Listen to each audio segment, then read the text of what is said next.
Hello friends, ఈరోజు మన recipe వచ్చేసి చికెన్ మెజెస్టిక్స్.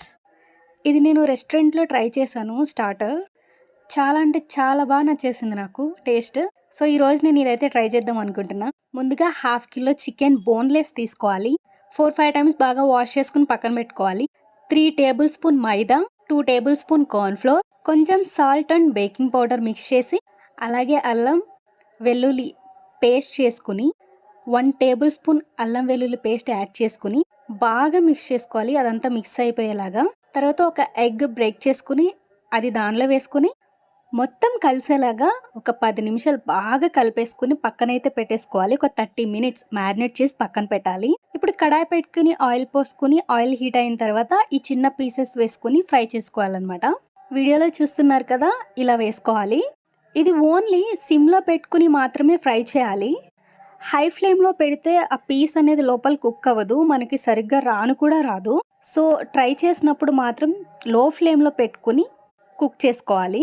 గోల్డెన్ బ్రౌన్ వచ్చేంత వరకు తీసుకుంటే సరిపోతుంది. సో అవి కుక్ అయిన పక్కన పెట్టేసుకోవాలి. రిమైనింగ్ మిగిలిన పీసెస్ ఏవైతే ఉన్నాయో అవి కూడా వేసేసుకుని చిన్నగా లో ఫ్లేమ్లో మనం ఒక 5 to 6 మినిట్స్ కుక్ చేస్తే సరిపోతుంది. కలర్ చేంజ్ అయిపోద్ది. అవన్నీ కూడా తీసేసుకుని ఒక ప్లేట్లో పక్కనైతే పెట్టేసుకుందాం. సో మనం ఫ్రై చేయగా వచ్చిన పీసెస్ అయితే ఇవి.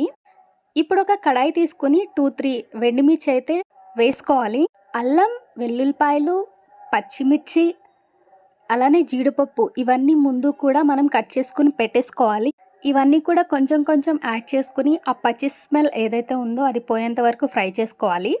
కొంచెం టేస్ట్కి soya sauce and tomato ketchup కూడా వేసుకుని ఒక ½ టేబుల్ స్పూన్ కారం, కొంచెం గరం మసాలా వేసుకుని ఇవి మొత్తం మిక్స్ అయ్యేంత వరకు మిక్స్ చేసుకోవాలి. ఇప్పుడే మనం కట్ చేసి పెట్టుకున్న ఆ జీడిపప్పు ఏదైతే ఉందో అది కూడా వేసేసుకుని బాగా మిక్స్ చేసుకోవాలి. తర్వాత నేను ఒక ½ కప్పు పెరుగు యాడ్ చేశాను.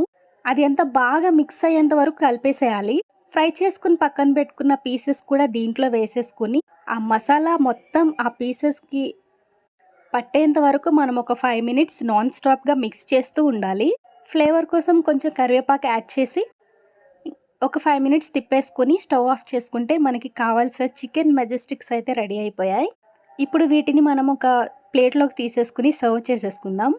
నేనైతే అస్సలు ఎక్స్పెక్ట్ చేయలేదు. నేను రెస్టారెంట్లో ఎలా అయితే టేస్ట్ చేశానో యాజ్ ఇట్ ఈస్ 100% టేస్ట్ అయితే వచ్చేసింది. సో పైన లైట్గా గార్నిష్ కోసం నువ్వులు స్ప్రింకిల్ చేసుకున్న, కొంచెం టొమాటో కెచప్ వేసుకుని ఇంకా దానిలో డిప్ చేసుకుని తింటే ఉంది. చాలా అంటే చాలా బాగా వచ్చింది. Final output is amazing. మీరు కూడా ట్రై చేయండి.